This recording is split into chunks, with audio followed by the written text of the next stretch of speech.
आज म रुममा एक्लै छु तर धेरै खुसी छु गाइज, किनकि आज मेरो हातमा छ चेनवाला हुडी। यो हुडी मैले उपहार स्वरूप पाएँ, त्यसैले हुडी मन परेर म एकदमै खुसी छु। नयाँ हुडी पाइयो, अब लगाएर हजुरहरूलाई पनि देखाइदिउँ न त भनेर लगाएँ। ओहो, अहिले त म आफूलाई हेर्दा सिनेमाको हिरो जस्तो पो देखियो। अब यसको खोजिहाल्यो, मरक मरक कम्मर भाँचेर नाच्दिए लुखा। बाहिर त भाइ आएर बसेको रहेछ, चट्ट नयाँ लुगा, मुखमा मास्क, चिटिक्क मान्छे फिटिक्क। ओहो, अब चोकतिर चल्दिन पर्यो भनेर फेस पनि हुने दाजुभाइ लाग्यो आफ्नै पारामा।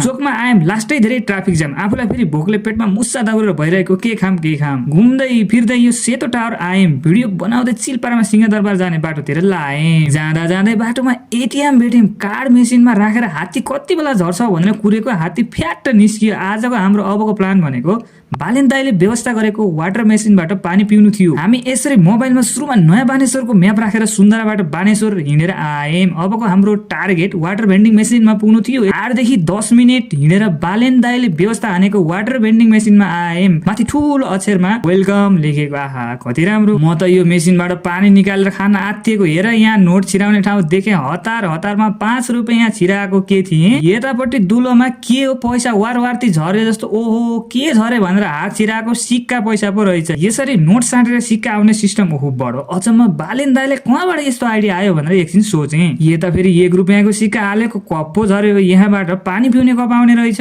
कपलाई अर्को ठाउँमा लगेर पानी झर्ने ठाउँमा राख्यौँ। त्यहाँ पनि 1 रुपैयाँ सिक्का राखेको। पानी त ग्वार्ते आएर कप भरियो। यही मेसिनबाट पानी पिउने भनेर सुन्द्राबाट हिँडेर हामी बानेश्वर आएको फाइदा त उठाउनै पर्यो भनेर मैले दन्दन्ती पानी पिएँ। ओहो, पानी पनि क्या मजाको। भेन्डिङ मेसिनको पानी पिएर अगाडि आएको the Everest momo food hub लेखेको देखियो। अब त मोमो नखाने कुरै भएन। यता भित्तामा हेरेको, भित्तामाथि यो सानो पुन्टे भाइले चिटिक्क ढाका टोपी लगाएर मुसुक्क मुस्कुनाउँदै प्लेटमा मोमो भरेर स्वागत गरेको देखेँ। त्यसपछि भाइ र म टेबलमा गएर बसिहाल्यौँ र मैले 2 प्लेट मोमो अर्डर गरिहालेँ। फाइनली 2 प्लेट मोमो पनि आयो। यसको मूल्य रहेछ प्लेटको रु 160 रुपैयाँ, चितवनको भन्दा रु 40 रुपैयाँ बढी। भोक एकदमै लागेको, घटीबढी मतलब नगरी ग्वाम मोमो खायौँ र आफ्नो बाटो लागेँ।